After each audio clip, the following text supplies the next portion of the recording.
अब इसमें हमारा अगला जो क्वेश्चन है वो ये है कि अब हमने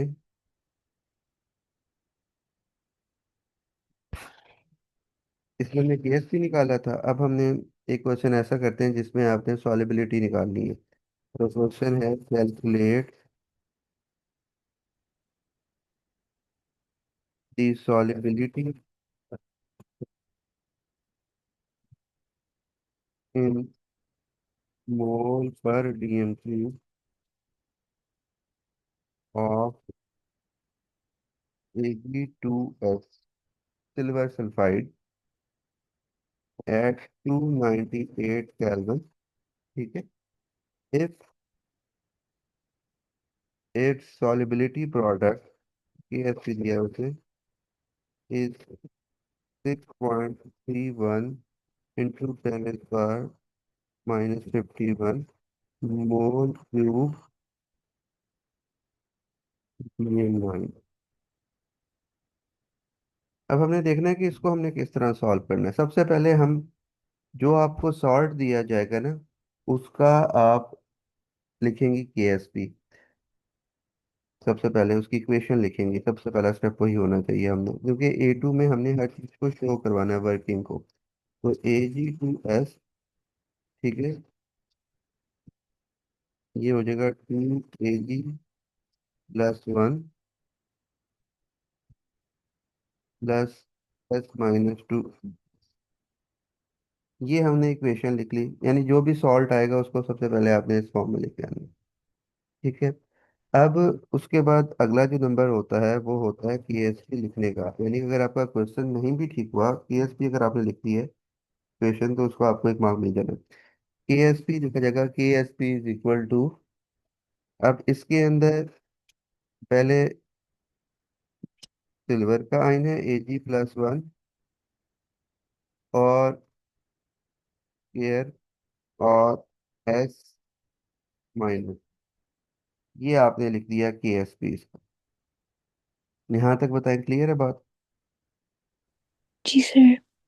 टू अब मल्टीप्लाई क्यों नहीं किया अंदर हमने इस वो बारी? नहीं नहीं, कल इक्वेशन हमने ऐसी लिखनी है जो जिस तरह कोफिशिएंट्स होते हैं उनको पावर बना के जब हम सॉल्व करेंगे ना तब हम मल्टीप्लाई करेंगे। यानी कि इसको हमने समझना है। देखिए, अगर वो आपको सिंपल ऐसा क्वेश्चन भी आता है, वो आपसे कहता है कि सिर्फ इसकी इसका केएसपी लिखें, मतलब इक्वेशन लिखे, सिर्फ केएसपी लिखे, सॉल्व ना करें।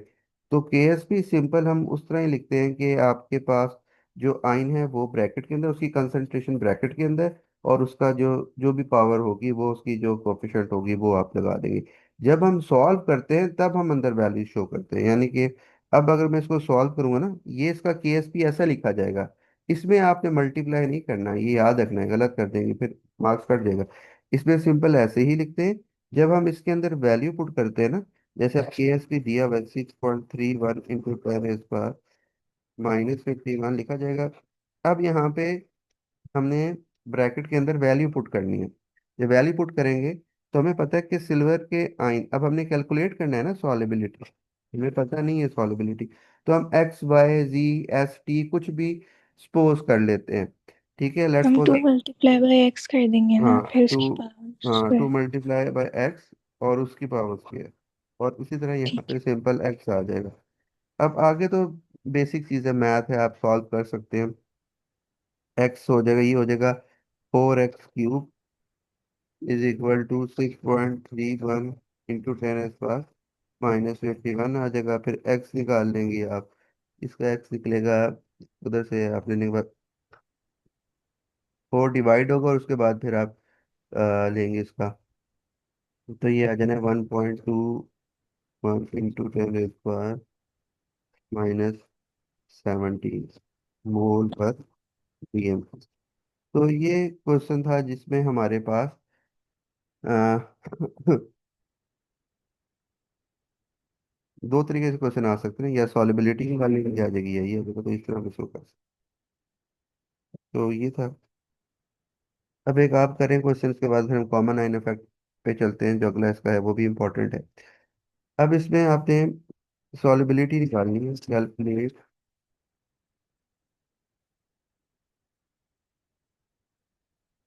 द सॉलिबिलिटी इन ग्राम पर डीएम, ये जरा ध्यान से सुनिए। ठीक है। ऑफ क्रोमियम हाइड्रोक्साइड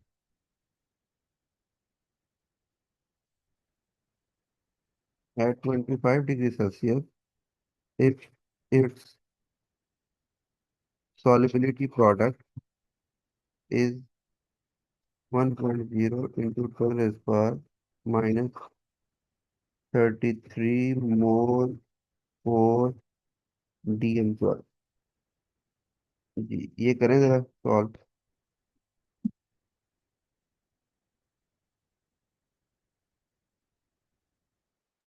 फिर पहले तो क्या नाम है, इक्वेशन लिख देंगे। CrOH3 is equals to K में और लगा के Cr+3 हम्म। OH माइनस, हम्म। फिर केस भी लिखेंगे उसका। हम्म। um, वही KSP is equals to Cr, उसकी पावर 3 ब्रैकेट में OH नेगेटिव, फिर जिसने KSP की वैल्यू दी हुई है उसमें बस वैल्यूज पुट कर लेंगे, आंसर ऊपर वाली तरह आ जाएगा, लेकिन उसको फिर ग्राम पर डीएम क्यूब में कन्वर्ट कर देंगे। मोलर मास से मल्टीप्लाई करते थे, डिवाइड करते थे, वो करके जी, मल्टीप्लाई करना। बस हो जाएगा फिर। मोल पर DM³ से जब जाते हैं ना ग्राम पर DM³ में, तो मल्टीप्लाई करते हैं मोलर मैथ से, और जब वापस आना होता है तो डिवाइड करते हैं। अच्छा, इसमें बस हाँ सिंपल इसी तरह ही करना है। इक्वेशन ध्यान से बना लेनी बार, कोई चीज़ गलती नहीं करनी, क्योंकि ये आसान क्वेश्चन होते हैं, तो इसको मार्क्स नहीं हमें यूज करवाने। ठीक है, ये आ गया C chromium plus R three E plus. X plus 3OH negative excess हो जाना, ये सॉलिड है। और उसका KSP लिख देता हूँ मैं। KSP आपका बनेगा CR+3, और इसका बनेगा OH नेगेटिव, और इसकी पावर पावर है। 3। अब इसमें क्रोमियम SC रहना है, ये आप एक्स जो सपोज कर रही है, ये एक्स आएगा सिंपल, ओ और ये 3x का क्यूब आ जाएगा। जी। ठीक है, तो ये जी चीज़ का जी। ध्यान रखना है, जो यहाँ पे नंबर होगा वो मल्टीप्लाई भी होना है, और उसकी पावर भी लेनी है हमने। तो बाकी आप सॉल्व कर लेंगे, KSP पुट करेंगे और हम निकाल सकते हैं। अच्छा। अच्छा, ये हमारा था सॉलिबिलिटी प्रोडक्ट वाले क्वेश्चन। ये होते हैं क्वेश्चन, आसान भी होते हैं और आते भी हैं। अब हमारे पास जो अगली चीज होती है वो होती है कॉमन आइन इफेक्ट। उसको हम देखते हैं कैसे सॉल्व करते हैं।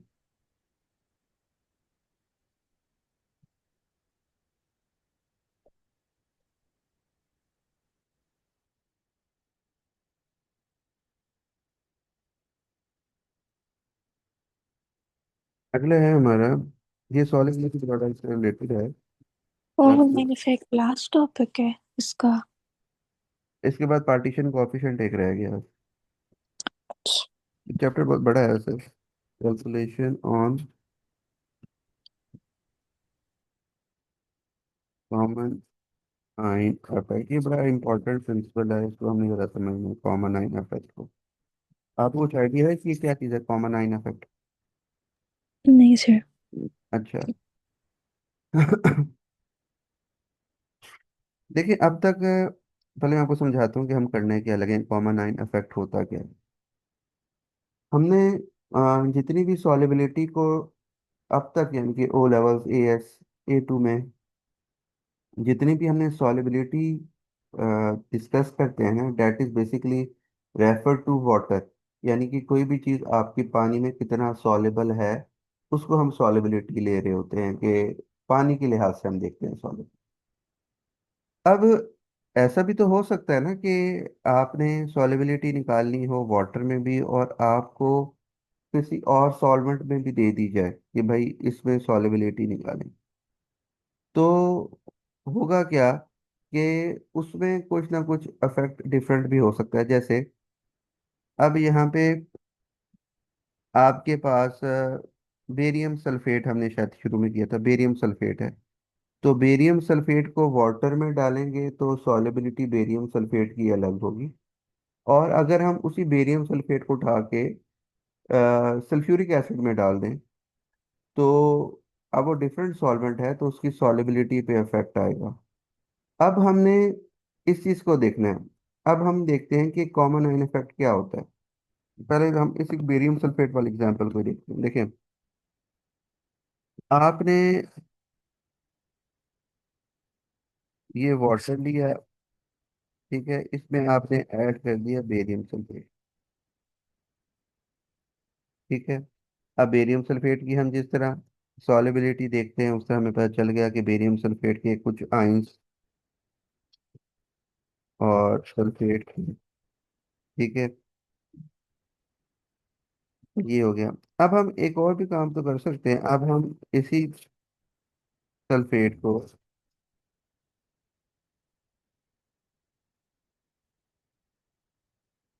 अब आपने किसमें ऐड कर दिया, सल्फ्यूरिक एसिड।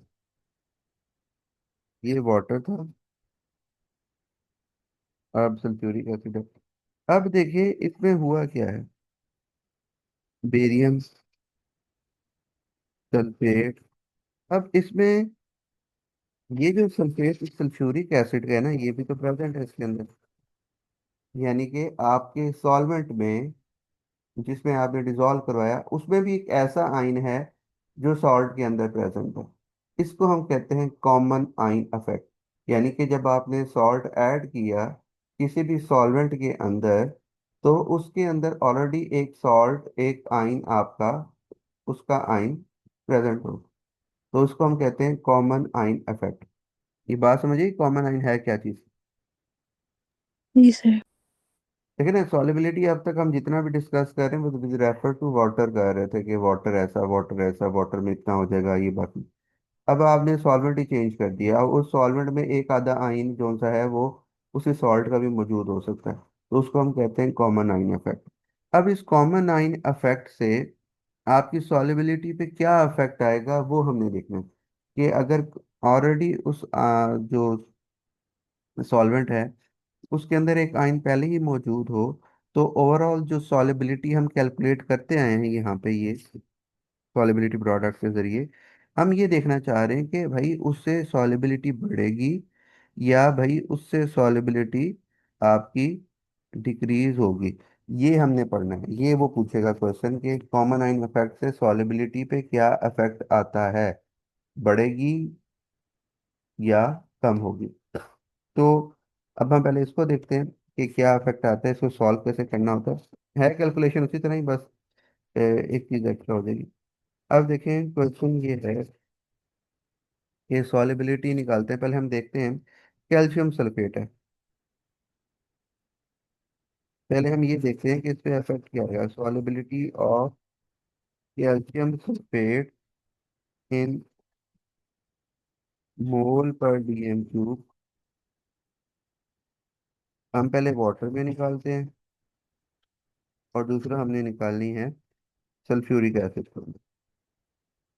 फिर हम दोनों को कंपेयर करेंगे, फिर हम देखेंगे कि ये क्या इफेक्ट आता है, ठीक है। तो उसने सल्फ्यूरिक एसिड की जो सी कंसंट्रेशन है वो आपको बता देनी है, यानी इसमें जो भी वो आपको सॉल्ट देगा उसके साथ जो दूसरा सॉल्वेंट होगा उसकी कंसंट्रेशन वो बता देगा। यानी ये 0.5 मोल पर डीएम क्यूब है सल्फ्यूरिक एसिड, ठीक है। अब हम और केएसपी से दिया हुआ है इसका 2.4 × 10⁻⁻⁵ मोल स्क्वायर पर डीएम।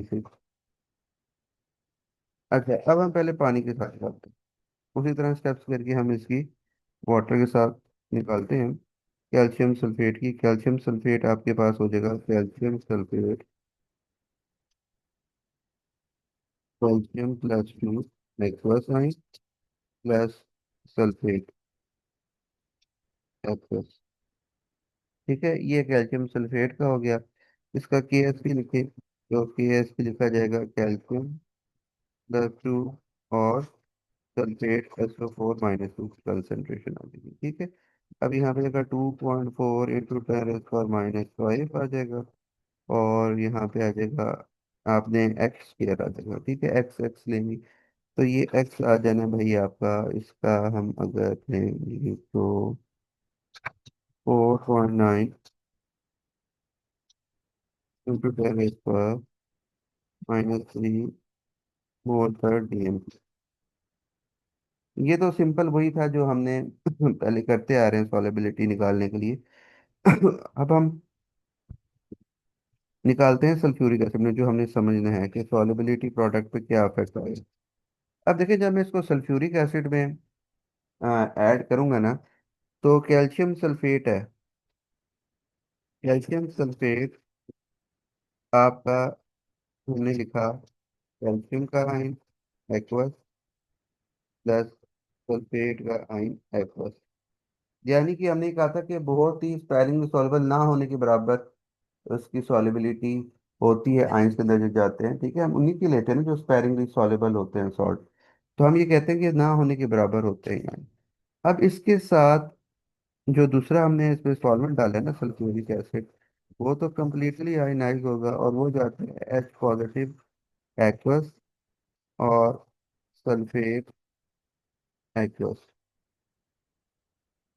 ठीक है। अब इसके अंदर हुआ ये है कि ये आपके पास कॉमन आयन है। यहाँ तक बात समझ आ रही है?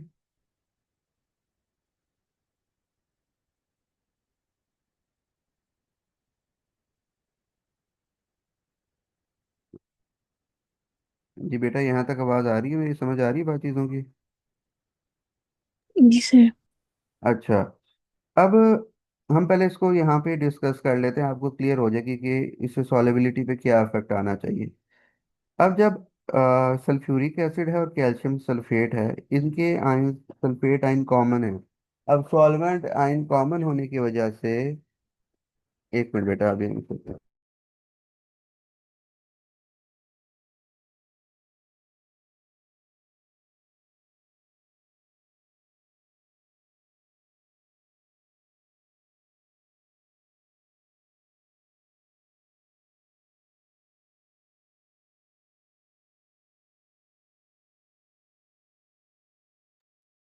अच्छा, अब हम इसको देखते हैं कि इससे क्या इफेक्ट आता है सॉलिबिलिटी पे। यहाँ पे हम इक्वेशंस के रेफरेंस से देखते हैं, फिर हम कैलकुलेशन से भी देख लेंगे। अब इसमें जो आपके पास सल्फेट आयन है, ये बेसिकली इक्विलिब्रियम बना हुआ है ना ऊपर, हेट्रोजीनियस इक्विलिब्रियम। अब इसमें सल्फेट आयंस बढ़ गए हैं। तो अगर हम इक्विलिब्रियम की बेस पे इसको डिस्कस करें, जिसके, और हम पोजीशन ऑफ इक्विलिब्रियम के बारे में डिस्कस करें, ली शैट्रिस प्रिंसिपल के बारे में डिस्कस करें, तो आपके ख्याल में इक्विलिब्रियम किधर जाना चाहिए? Towards the left side. हाँ, लेफ्ट साइड पे जाना चाहिए ना, क्योंकि सल्फेट आयन बढ़ रहे हैं, तो कंसंट्रेशन जिस तरफ लोअर होती है उस तरफ जाना चाहिए। तो बिल्कुल ठीक है, हमारा जो ये इक्विलिब्रियम है वो इधर जाएगा। जब इधर जाएगा तो इधर आपकी, यानी वो सॉलिड, सॉलिड की तरफ ज्यादा जा रहा है, इसका क्या मतलब है कि उसकी सॉलिबिलिटी अब डिक्रीज हो रही है। यानी कॉमन आइन आने से सॉल्ट की सॉलिबिलिटी डिक्रीज होती है। ये बात समझ आइए? फिर से बता दें। देखिए, सल्फेट आयन ज्यादा हो गए और हमारा ली शैटिस सॉरी। प्रिंसिपल क्या कहेगा कि आपकी पोजीशन अब कहाँ जाएगी, राइट टू लेफ्ट। लेफ्ट को। हाँ, तो लेफ्ट को। आयंस कम हो गए ना, आपके आयंस कम जी। होंगे, वो ज्यादा सॉलिडिफाई होगा, तो सॉलिबिलिटी क्या हो जाएगी, कम हो जाएगी ना, डिक्रीज हो जाएगी। जी जी ठीक। तो बेसिकली अब यहाँ से ये चीज समझ आ गई हमें फोर कैलकुलेशन के सॉलिबिलिटी, कॉमन आइन आने से, कॉमन आइन आने से सॉलिबिलिटी डिक्रीज होती है। वो आपसे पूछेगा कि व्हाट विल, क्वेश्चन आ जाए सिंपल एक नंबर का कि कॉमन आइन है, उससे अफेक्ट क्या, उससे सॉलिबिलिटी पे क्या अफेक्ट आना चाहिए। तो सिंपल सी बात है, हमेशा सॉलिबिलिटी डिक्रीज होती है कॉमन आइन से। और ये जो डिक्रीज इन कंसंट्रेशन सारा कुछ होता है, कॉमन आइन इफेक्ट की वजह से होता है। अब हमने इसको देख लेते हैं कि इससे कैसे डिक्रीज होती है। देखें,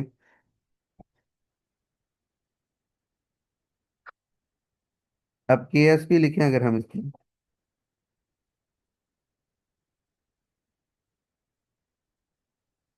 सल्फेट आयन आ गया। और सल्फेट आयन, अब इसकी केएसपी दिया हुआ है 2.4 इंटू 10⁻⁻5। अब इसके अंदर देखिए, अब कैल्शियम, एक मिनट।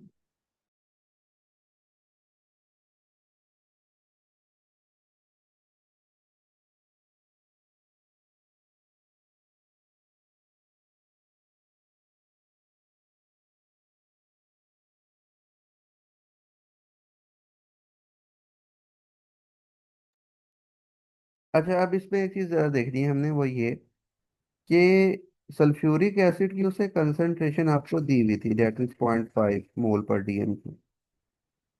अब जब हम इसमें वैल्यू पुट करेंगे ना, तो कैल्शियम की तो आपके पास +2 आ जाएंगे। सल्फेट आयन तो बेसिकली कहाँ से आ रहा है, सल्फ्यूरिक एसिड से आ रहा है ना। तो हम यहाँ पे जो सल्फेट आयन की वैल्यू पुट करनी है, वो ये पुट करनी है। ये बात समझ आइए। नहीं, लेकिन वो सिंपल सल्फ्यूरिक एसिड हमारे पास H2SO4 से तो नहीं आ रहा। क्या चीज? सल्फ्यूरिक एसिड सिर्फ H2SO4 से थोड़ी आ रहा है। ना ना, सल्फ्यूरिक एसिड H2SO4 क्या ओ मतलब है? सॉरी, सर सॉरी सॉरी, दिमाग ज़्यादा ही नहीं। मैं कह रही हूँ SO4-2 जो है वो सिर्फ H2SO4 से थोड़ी आ रहा है। हाँ, SO4, देखें हम ऊपर वाली इसको, इक्वेशन में भी तो है। हाँ SO4 उससे उसमें भी आ रहा है, बिल्कुल ठीक है। देखें, हम ये एज्यूम कर रहे हैं ना कि कैल्शियम सल्फेट जो सा है वो स्लाइटली सॉलेबल या इनसॉलेबल होने के बराबर है। तो होता ये, हम ये कहते हैं कि ये जो सल्फेट आयन की कंसंट्रेशन है ना, बेसिकली ये दो तरीके से आ रही, बिल्कुल ठीक कह रही है। ये एस, यहाँ फ्रॉम दी, इसको एक्सपोज कर लेते हैं, जब हम एक्सपोज की कर रहे हैं कि हमने ये, इसको ये कहते हैं ना कि एक्स बेसिकली कहाँ से आ रही है, सल्फेट की, अपनी जो कैल्शियम सल्फेट है। और 7.5 मोल पर डीएम क्यूब जो सल्फ्यूरिक एसिड से आ रही है, वो तो कम्प्लीटली आयनाइज हो रहा है ना। अब ये जो जी। अप्रोक्सीमेटली इक्वल होता है ना, दूसरा तो एस जो आपका एक्स है, जो कि सॉलिबिलिटी है फ्रॉम द कैल्शियम सल्फेट, वो तो ना होने के बराबर है। तो हम इसको इक्वल लेते हैं सिर्फ और सिर्फ उसके जो कि सॉल्वेंट से आ रही होती है। बात समझ आइए। जी।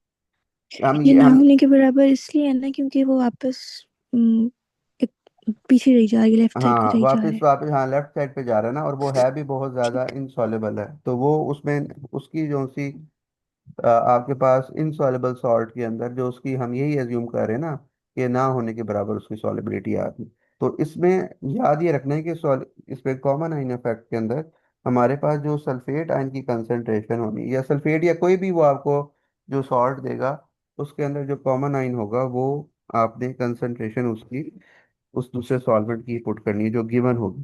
तो अब इसमें अगर हम कैल्शियम आयंस की निकाल लें, तो ये आपके पास आ जाएगा 4.8 इंटू 10⁻⁻5 मोल पर डीएम क्यूब। ठीक है। अब मोल पर डीएम क्यूब इसकी आ रही है 4.8 इंटू 10⁻⁻5, ये आ रही है सल्फ्यूरिक एसिड में। और वाटर में ये आ रही थी। अब आप इन दोनों को कंपेयर करें, कौन सी मेरी वैल्यू कंसंट्रेशन तो हाफ हो रही है, आपने तो बढ़ा नहीं दी। डिवाइड करना है ना, करें इसको। Two point 2.4 four divided on divided by 2। 0.5।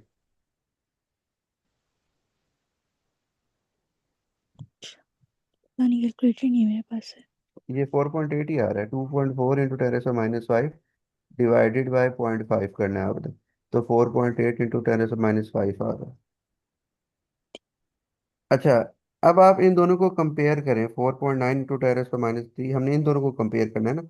ये जो सॉलिबिलिटी है वाटर में है, ये जो सॉलिबिलिटी है ये आपकी सल्फ्यूरिक है। तो बताए सॉलिबिलिटी बढ़ रही है, कम हो रही है? कम हो रही है। कम हो रही है ना, क्योंकि हमने वो पहले देख लिया था, हमारा आपने डिस्कस कर लिया था कि जो कॉमन आइन इफेक्ट से, कॉमन आइन होने की वजह से आपकी जो सॉलिबिलिटी है वो डिक्रीज होती है, वो कम होती है। इक्वेशन भी हमें जस्टिफाई करती है, इक्वेशन के हमने ली शर्टिस प्रिंसिपल से भी देख लिया। कि जिस तरफ कंसंट्रेशन लोअर होगी इक्विलिब्रियम उस तरफ जाएगा। उस तरह भी हमने डिस्कस कर लिया, कैलकुलेट करके भी हमने फाइंड आउट कर लिया कि सॉलिबिलिटी जो सी है वो डिक्रीज होती है। ये बात समझ आइए। जी सर। तो आ, ये सिंपल था। फिर हम इसे क्वेश्चन करेंगे तो आपको ज़्यादा क्लियर हो जाएगा कि किस तरह इसके आते हैं। एक मिनट में क्वेश्चन करवाता हूँ आपको ताकि आपको इससे क्लियर हो जाए। एक मिनट में क्वेश्चन देती हूँ।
जी ये क्वेश्चन है 5 पेपर का।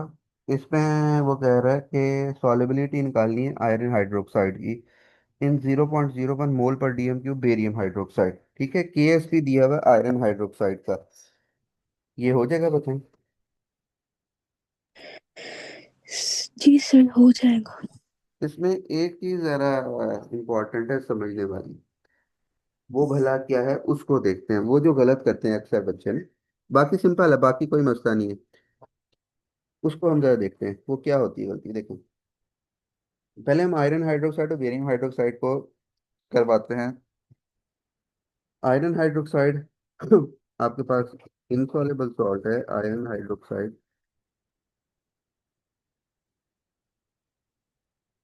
Fe+3 एक्वस आयन +3OH आपके पास एक्वस आयन आ जाएंगे। ठीक है, और दूसरा आपका बेरियम हाइड्रोक्साइड है। बेरियम हाइड्रोक्साइड जो दूसरा आपको देगा ना वो कम्प्लीटली सॉल्युबल होगा। तो बेरियम हाइड्रोक्साइड की इक्वेशन आप लिखेंगे। बेरियम हाइड्रोक्साइड ये आपके आ जाएगा Ba+2 aqueous +2OH -aqueous.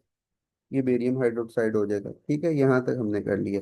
KFC उसका लिखा जाता है जो कि इनसॉल्युबल सॉल्ट यानी स्पेरिंग सॉल्युबल सॉल्ट होता है। तो आयरन हाइड्रोक्साइड का आप लिखेंगे KFC। KFC लिखा जाएगा आयरन +3 आयन की कंसंट्रेशन इंटू OH आयन की कंसंट्रेशन का क्यूब। यहाँ तक बात क्लियर है। जी सर। अब इसमें कॉमन आइन इफेक्ट है तो सॉलिबिलिटी तो डिक्रीज होनी है पहले से, यानी कि इन कंपैरिजन टू वाटर। अब इसमें दिया क्या देखें, कंसंट्रेशन ऑफ बेरियम हाइड्रोक्साइड दी हुई है 0.010 मोल पर डीएम। इसका मतलब है हाइड्रोक्साइड आयन की जगह आप वही पुट करेंगे ना। तो अगर मैं इसमें पुट करूँ, एक चीज़ आपने इसमें जरूर समझनी है, वो ये है कि के एस पी जब इसका लिखना है हमने, के एस पी गिवन है, वो है 2.0 × 10⁻³ इज इक्वल टू आयरन के आयन को आप एक्सपोज कर लेते हैं फॉर एग्जाम्पल। अब ओ एच के आयन के अंदर देखनी है हमने, इसकी है 0, बेरियम हाइड्रोक्साइड के कितने अणु बन रहे हैं, 2 OH। तो 2 × 10⁻⁴ और लेकिन आएगा इसका क्या, क्यूब। ये बात समझ आई है? नहीं सर। हाँ, यही तो मसला है। अब देखें, हाइड्रोक्साइड आयन आ कहाँ से रहे हैं, बेरियम हाइड्रोक्साइड बेरियम से। हाइड्रोक्साइड से। और बेरियम हाइड्रोक्साइड कितने आयन जनरेट कर रहा है, 2। हाइड्रोक्साइड कितने तो आयन जनरेट कर रहा है, 2। तो मैंने तो 2 × 10⁻⁴ किया, यहाँ तक क्लियर है बात। जी सर। अब इसको आपने पुट किस में करना है, आयरन हाइड्रोक्साइड की इक्वेशन में ना। जी। और आयरन हाइड्रोक्साइड की जो केएसपी की इक्वेशन है उसमें पावर क्या है, 3 की। 3। ये चीज का ध्यान रखना है, सर कंसंट्रेशन। लेकिन जब हम डीली उस हाइड्रोक्साइड को बेरियम वाले में कर रहे हैं, तो फिर पावर 2 ही नहीं लेनी चाहिए, 3 कहाँ से आ नहीं गया अब नहीं, फिर। देखें दो चीजें, बेरियम हाइड्रोक्साइड वो सॉल्वेंट है जिसमें वो आ रहा है, आयंस बेरियम हाइड्रोक्साइड के आ रहे हैं, लेकिन केएसपी आप आयरन हाइड्रोक्साइड इनसॉल्युबल सॉल्ट का लिख रही है, बेरियम हाइड्रोक्साइड का तो नहीं लिख रही ना। बात समझ नहीं, आइए। तो फिर मल्टीप्लाई भी 2 से क्यों कर रहे हैं, 3 से कर लें। नहीं, ×3 क्यों करेंगे, देखें दो चीजें हैं ना, दो जगह से हाइड्रोक्साइड आयन आ रहे हैं। और हम ये एज्यूम करते हैं कि मेनली जो हाइड्रोक्साइड आयन यानी जो कॉमन आयन आता है वो कहाँ से आता है, जो आपका दूसरा यानी कि जो सॉल्वेंट है बेरियम, जो उसमें से आ रहा है। आयरन हाइड्रोक्साइड तो ना होने के बराबर आ रहा है। ये आपके पास आयन आ रहे हैं, कॉमन आयन। अब 3 OH तो नहीं आ रहा आपके पास, हाइड्रोक्साइड आयन्स कहाँ से आ रहे हैं, बेरियम से। तो बेरियम के दो आयन्स आ रहे हैं, और एक आयन की कितनी कंसंट्रेशन है, 0.01, तो मैंने मल्टीप्लाई कर दिया।